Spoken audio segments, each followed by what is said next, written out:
You see a woman lost in the woods, making her way through the dark, her white dress stained with something that looks like blood. Surely something is chasing after her. The music rises. She screams, but then... Hang on. Let's rewind. Literally.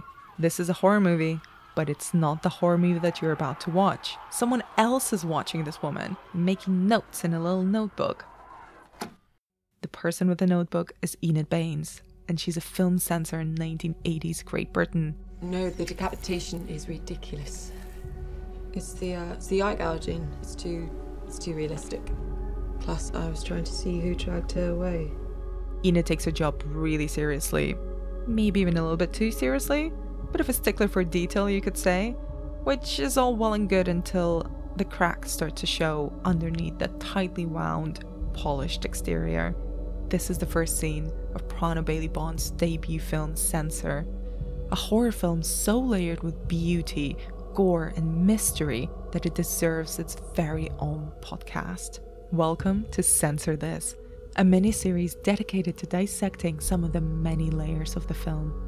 My name is Anna Bogutskaya. I'm the co-founder of the horror film collective The Final Girls, and throughout the next 4 episodes, I'll be talking to film critics, cinephiles, horror experts, as well as some of the people who made the film to try and unpick why Censor has stuck with me, and all of us, really, just so very much. Come on. Summon my shadow. Spin.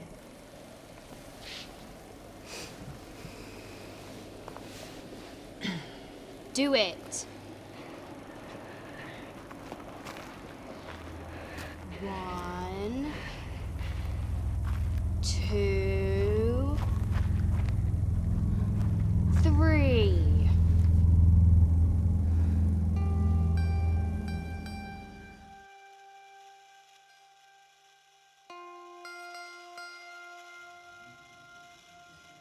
You do not need to have seen this film to be able to listen to this podcast. In fact, I hope that some people who haven't seen Censor yet might listen to this show and be encouraged to seek the film out. But please do be warned, there will be mild spoilers ahead. If there's any discussion about the ending though, we will mention it explicitly in conversation, so you will be duly warned. In this first episode, we're going to dive into the horror of Censor, the visceral and the psychological, with the chief film critic of The Independent, Clarice Lockery.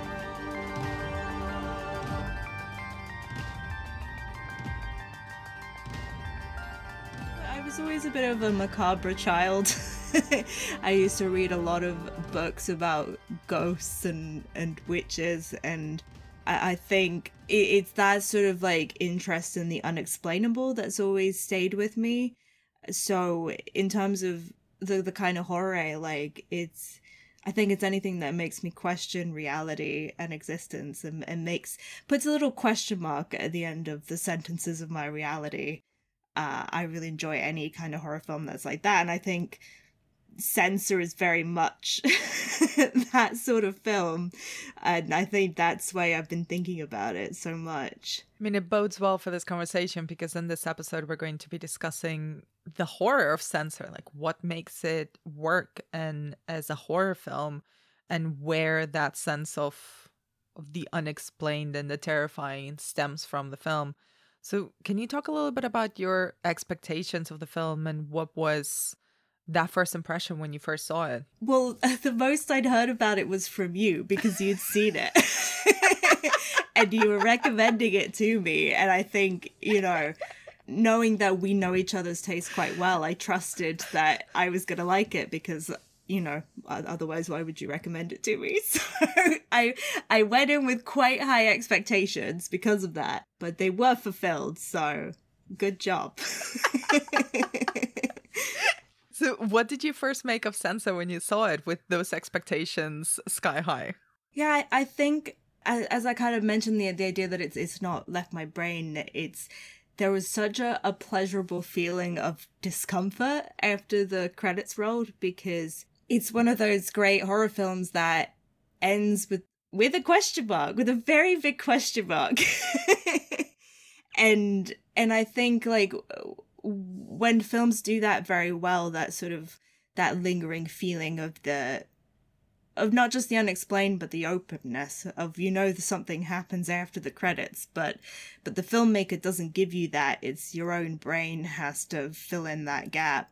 It always affects me in such a sort of like gut, it's a very emotional way as opposed to an intellectual way even. So I just remember, I watched it one evening and credits rolled and I walked away from the movie and just sort of sat with it quietly for the rest of the evening because I was trying to sort of process things that I was feeling but maybe hadn't quite intellectually processed yet. And that's just always a very nice experience, and I think for me a sign of just really good filmmaking, because it's understanding how we watch and interact with films. It feels like you're describing kind of that there's something that I also noticed in the film, which is this very distinct two layers of feeling the horror and seeing it, which Censor seems to have a bit of both. There's the external horrors that it deals with and presents in some ways, and then there's the internal horror, which I think is very much condensed in the character of Enid, the central character of Enid Baines. So how do you think it balances these two approaches? So it has, it's steeped in horror history and has a lot of references and takes a lot from what we expect from a horror film, particularly one set in the 80s, and also has a good chunk of it that's psychological horror that's happening inside the head of a character. What I was really struck by watching it for the first time was the way that Prano Bailey-Bond, a lot of the transitions between scenes, and often the transitions are going from something we can vaguely grasp as material reality into it's Enid's head maybe, or her past. Is it memory or is it imagination? We're not quite sure, but we're traveling to some other plane. And the way that she does that is so often by having the camera zoom into a TV set and zoom into the screen.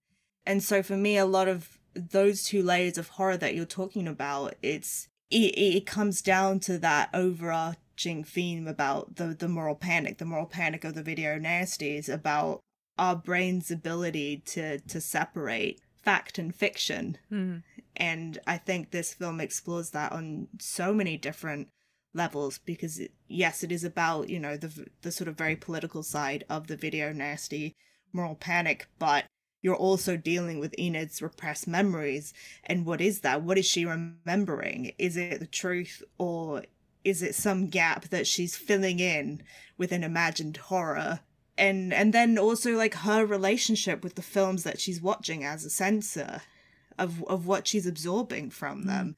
And, I think, for me as a critic, somebody who, I kind of do a version of her job where I just sit and I watch films all day.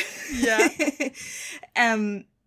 It's really fascinating to watch a film that is about somebody's relationship with film, and when that film becomes so all-consuming that it bleeds into your life. And I have that all the time because I feel like I have, one of the reasons I like doing this job is I have such a strong emotional relationship to the films that I'm watching.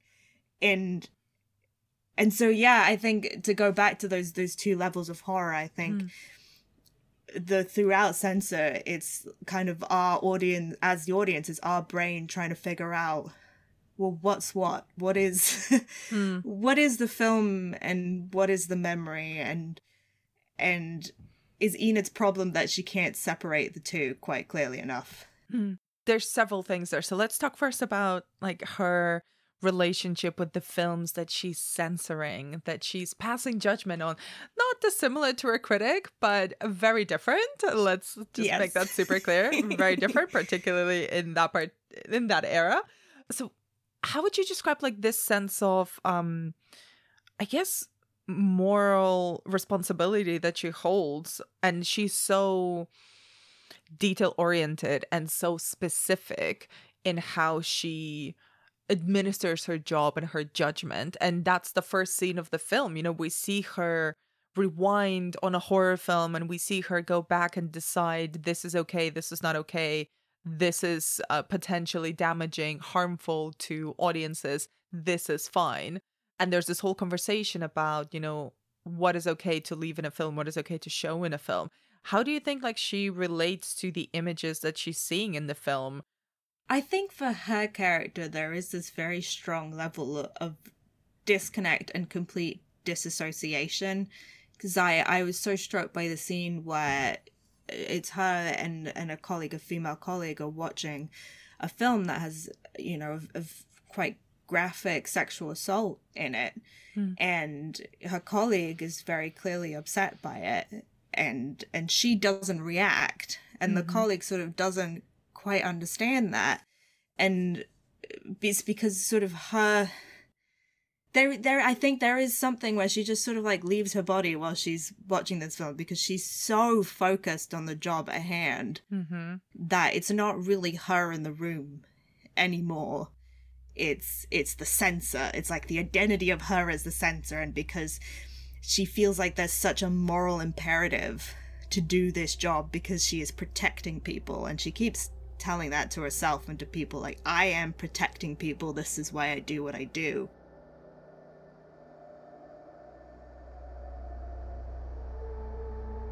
I mean, what is it with these directors? Male inadequacy, revenge catharsis. Didn't that get to you? Some of those scenes were so excessive. Just focus on getting it right. Don't really think about anything else.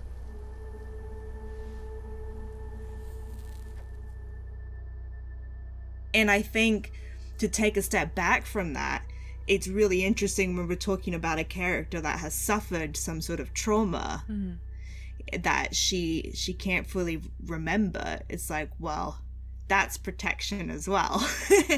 And so Censor, there is this great way that explores how our brains protect ourselves. And it made me think about, women's relationship with horror, because I know that as a horror fan, I do I watch really horrific stuff, and like there is a point where I think your brain just steps in to kind of protect yourself, and you go, well, it's fiction, and you kind of disassociate a little. And it's a really complicated relationship because, for so long there have been assumptions that women couldn't possibly like horror because, why would they just be so disgusted and terrified by the violence? And it's like, well, no, because that's also a way of processing things. And so, I don't know, horror to me, it's just so fascinating because there's so many layers to it and there's so many complexities and contradictions. And I like how this film, like each little part of the narrative has so many parts to it. It has so many applications, both for Enid's character, like her relationship with her trauma, but also as an audience, like our wider relationship with horror.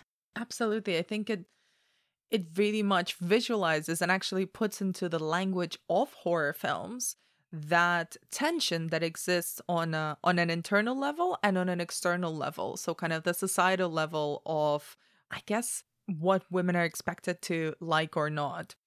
And I don't know if this is necessarily a deliberate choice, but I certainly read it as a woman who's always enjoyed horror, and for the majority of my life kind of hid it from other people because it always felt like a dirty secret.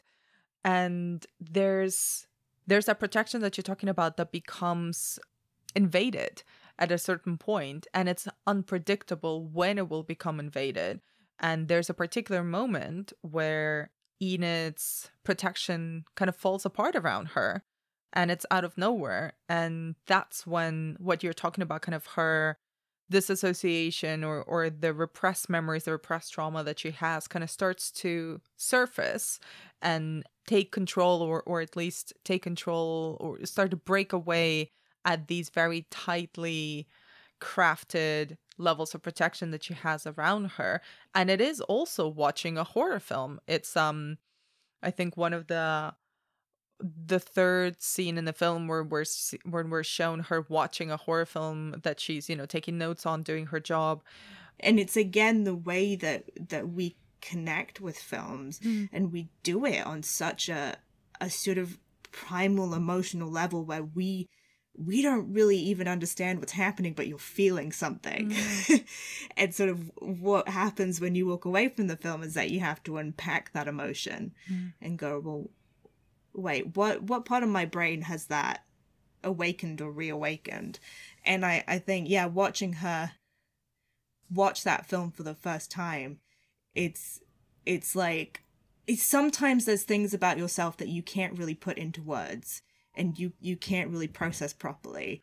And to have an outside force come along and visualize it for you in such a succinct way, like, that's like a piece of the puzzle clicking. And, here in Censor, it's in such a negative way. But I think for many people, they have that experience, but it's positive. And there's an interesting element there that you bring up. It's like that separation between the reality and the psychology of Enid and how she needs to address that with the myth of a horror film. Because what she's seeing on screen is not actually reality. But in specifically after that breaking point, she really tries to go into the film or find out whether it's real or not. There's that distortion of, is it real? Is it in her head? Is it actually a bit of both? And what do you think the film does with that, with those blurred lines between what's the making of a film and especially a horror film, which is, quite, as with any film production, usually quite frankly boring and very hectic, and organization is the key thing, and there's a lot of people working on a set and everybody just has to deliver everything as well as they possibly can. But then there's this myth attached to it of like this, especially in the film, with Frederick North having this almost satanic presence of, he's creating images that are evil in some way that will harm people, which is what Enid is going into it with. But then she ends up on the set of one of these horror films, and what do you make of those blurred lines between the film and the making of a film that she starts to tiptoe around? I think for me that that's sort of the power of art. I guess it's almost like a death of the author theory, that once a film is released out of the creator's hands, it belongs to the public, and they will do with it what they like. and I think, yeah, that myth gets especially interesting and complicated when it comes to horror, because if the film is effective and if it creates a sense of fear in the audience, they sort of start to treat the film itself as like a cursed object, because the magical thing about filmmaking is that, as you said, the whole process of it is quite banal and ordinary, and it's just costumes and props and sets and actors combined together with editing and sound. But when you're watching something like The Exorcist on screen, you're not really thinking about that, because you're absorbed in it, and it feels real, and it feels almost like a magical artifact in its own way. And I think that's how, like, culturally we have all these myths surrounding films, like cursed films, cursed sets, ghosts on the set, people dying, and it's sort of nonsense, but it's all part of like the myth making of the film. And so I think that to me is the really interesting contrast, because as a censor, she's only ever seeing the final product, she's not on the sets. And I think for her, she is having that difficulty between seeing the dividing line between film as like a product of craft, I guess, and film as this sort of mythical artifact. And I think sort of slightly leading off from that, I think the really interesting thing about Censor is the sort of the dual narrative that springs out of that, where it's all about how our brains have this difficulty between dividing reality and fiction, and how if there's a gap either in your memory or if there's something that you can't explain and don't have a grasp on, like our brains are very good at filling the gap, but not always with the truth. And so you have in the video Nasty Moral Panic, people are seeing, you know, crimes in the newspapers, horrific crimes, and they don't understand because they don't understand the psychology of the person who did it. So they're looking for an answer. And so it's filled in with this magical artifact, which is the horror film. And then you have Enid as a character who has this gap in her memory, something with her sister, she knows something bad happened, but she doesn't know what it is. And so again, she takes the magical artifact and she fills in that gap in her memory. And I think it's fascinating to be able to see how actually similar those two things are. How do you think then that Enid's repressed memories are represented visually in the film? Beautifully. I think really beautifully done. And I loved the referencing, or at least the use of the color palette from sort of the Italian Gallo films like Suspiria or the Lucio Fulci, and those beautiful pinks and blues, which I'm always just delighted to see in any kind of horror film because it's a beautiful color palette.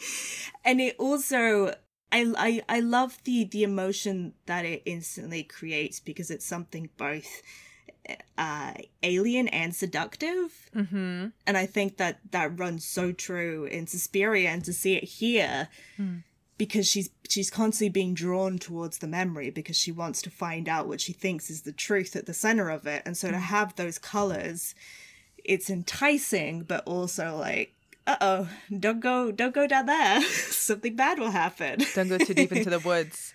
And what do you think kind of there's so many kind of classic images of horror, and it's interesting that you brought up kind of the relationship between women and horror in terms of spectatorship, but also the images that we have of them. And one of the most iconic ones, I think there's many, is this image of a woman running through the woods or like in the dark, you know, running away from something. And here I find it quite subverted because it's Enid in a white dress, and that as the film progresses becomes increasingly dirtier, running towards something in the woods. So like you say, kind of running towards trying to figure out and fill that gap that exists in her memory. I actually spoke to the costume designer of Censor, Saffron Collane, who talked about the work that went into finding the exact right night dress for Enid. I was going to actually ask about the night dress, if you could talk a little bit, because that feels like the item that is Enid at her most unhinged, but also at her most vulnerable towards the end. And like you mentioned, it's such an iconic piece of costuming that is, you know, recurrent throughout all of horror. We put a lot of time into the night dresses. We put a lot of thought into it in a funny sort of way. You'd think it would be something that was quite easy, but it took me a while to actually figure out exactly what it needed to be without being comedy, like, you know, like I've just said. Really, I didn't want it to be, I mean, night dresses can look ridiculous, and running around in the woods in a night dress, you know. So what night dress is Enid going to wear? Okay, so Enid needs to wear something that is, her being in a night dress in the woods is, you know, deeply ridiculous from her point of view anyway. So she's always going to feel, you know, in the beginning going to feel very vulnerable from that being exposed like that. So it felt that we needed to do a sort of halfway house for her, really. So she had we just kind of made her a bit more contained than Alice Lee, Sophia's character. So Alice Lee's, you know, sort of fly away and kind of it felt a bit more sort of frivolous, really, whereas Enid's character, we'd layered the top up a little bit and contained her, you know, under the bust, and there are kind of layers in the skirt and things like that. So yeah, it took a bit of thinking about, definitely. It was much was trying to get the right thing. Took a little bit of time.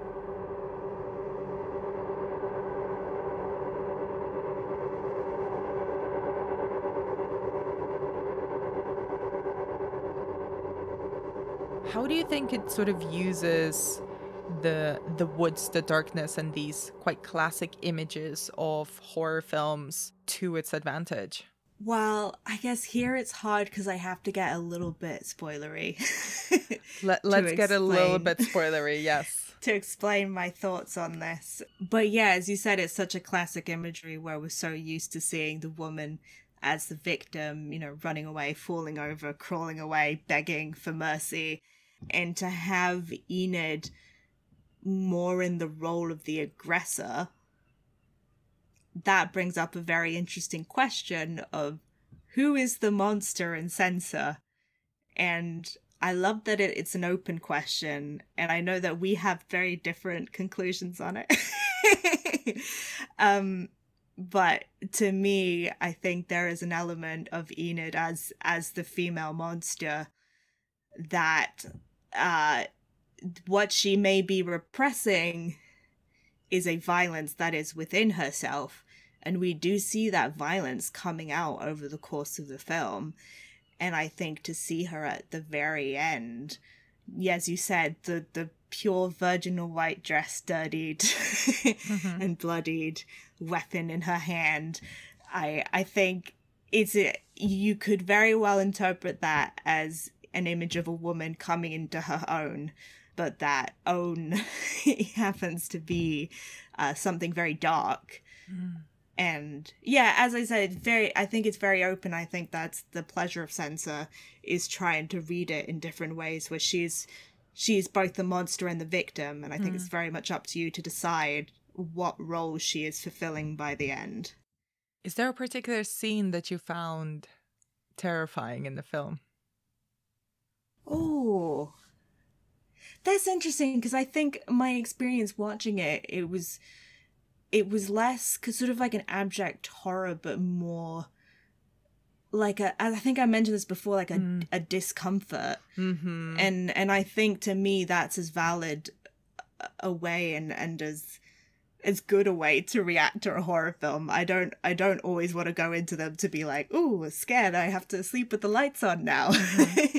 I think this, for me, it wasn't so much the individual scares, but this horrible building sense of tension throughout the movie that does not release by the end. And so that's why afterwards I was still like, ooh, I feel very uncomfortable.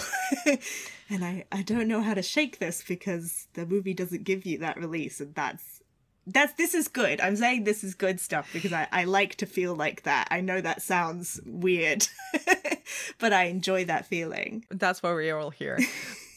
But it's interesting that even the sparse violence in the film doesn't actually give you that sense of release, but rather grows the tension. And I'm wondering, kind of, what did you think about the use of violence, specifically because it becomes kind of heightened because of the films that it's referencing and because of the films that it's drawing from and the era in which it's set. So it kind of becomes a video nasty in and of itself. But the violence feels a lot more, what's the word I'm looking for? The violence feels a lot nastier in a way.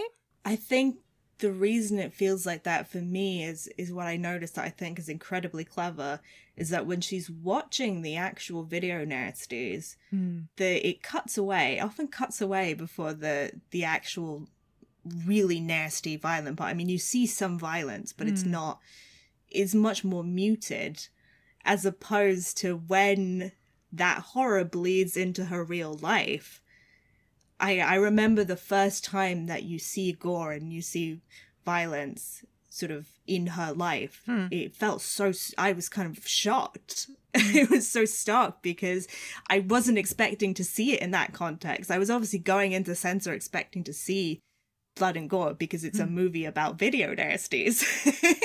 But I think I was really surprised that that the movie holds back so much at the beginning. And then when you see it, it just, it comes as a flood, I think. And I think that's why it's so effective. that you sort of spend the whole film waiting for it, and the way that it comes out through Enid is, it's horrifying because it's reality. This is meant to be the real thing. This isn't meant to be the fiction, the fantasy. So it feels so much more stark for that. And I know this is the thing that you really want to talk about, and the mystery at the center of Censor is what happened to Enid's sister Nina, who disappeared when she was a child, and her disappearance was never resolved. And before we go into a spoilerific discussion about our thoughts on the ending of Censor, I spoke to lead actress Niamh Algar about some of her motivation for the character of Enid and some of the things that she's dealing with throughout the film.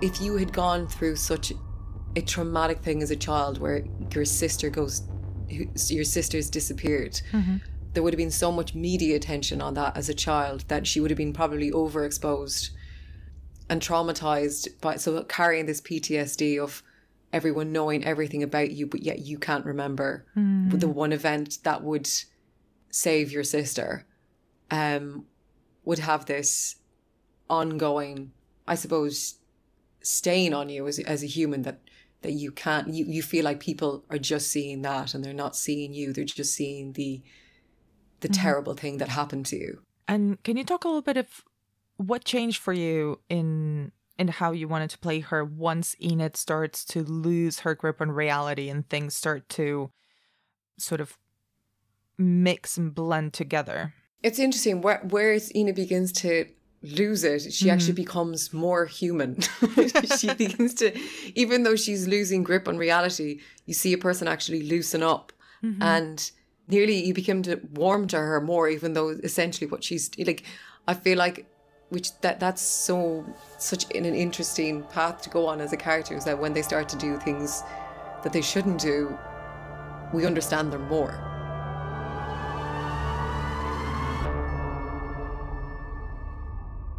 And this is an open question. Like we've been talking, Censor doesn't really try to spoon feed you any answers. It opens doors and it asks you to look through into them, and the doors there's only darkness there, so you can't quite clearly see what's happening, which I think is a brilliant way to present a horror film that is truly unsettling.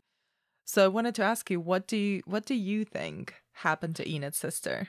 100%. I'm sorry to say this, but Enid killed her. I was so sure of it the second that she started watching the film Don't Go Into the Church. I was like, oh, she's reacting this way because she's reliving the memory. And that's why she becomes more and more of a violent person over the course of the film. Because what she's been repressing is not just the memory of killing her sister, it's an entire side of her personality that is a violent person. And I'm sure there's a lot of trauma that led to that could be a whole other film, but I don't know. I was, the second that film played, my mind went, well, that's it.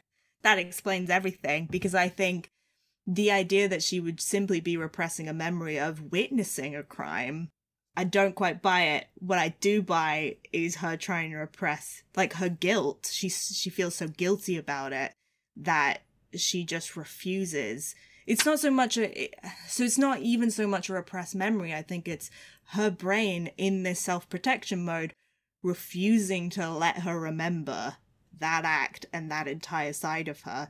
And then I think that's why there's a scene where they're talking about another murder that happened where the man did not remember committing the crime. And that's why she's so fascinated by it, because I think she knows on a base level what she did. And I love female monsters and I love complicated women. So maybe that's just my brain wanting it to be that way, because I just find that Both interpretations are really interesting, but I think that one for me is the most interesting. I love that interpretation, and I'm enjoying the more people I speak about the film with, I'm enjoying asking that question, because I think one of the most successful elements of Censor is allowing for so many different interpretations and answers to that question, and all of them kind of fitting in. So in my conversation with the lead actress, Neve Algar, I asked her the same question, and she had a completely different take on it. There's something really poignant that you said about leaving stuff open for interpretation in the film. Yeah, I think what's interesting is what the audience take from it. That's my interpretation of it. But I think what I found is that, you know, people watch it and they take from it what they want, and people read into things differently, and that's what I love about it. It's not trying to hammer an answer over people's heads, and that's why cinema is so great, is that it's interpretative art. It does feel to me like the film equivalent of the black and blue white gold dress, because like I am so convinced that is what happened. It's not me going, well, this is my interpretation. While I was watching the film, I was like, this is it. This is going to be the ending of the movie. They will reveal this. I'm so certain of it. And so it was so interesting to me when it left it open. I was like, but it's so obvious. And then now speaking to other people, realizing that other people are also very certain of their own interpretation of it. I mean, that is brilliant filmmaking, because it's not just leaving it open. Lots of filmmakers can do that, but to essentially film two films in one so that you could equally come away with just being so certain about what happened. I mean, that's good.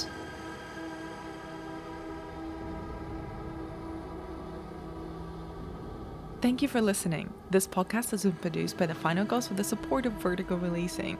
It's been edited by Olivia Graham with music by Emily Levianez Farouche, used with permission. Censor is out in UK cinemas on the 20th of August, so seek it out.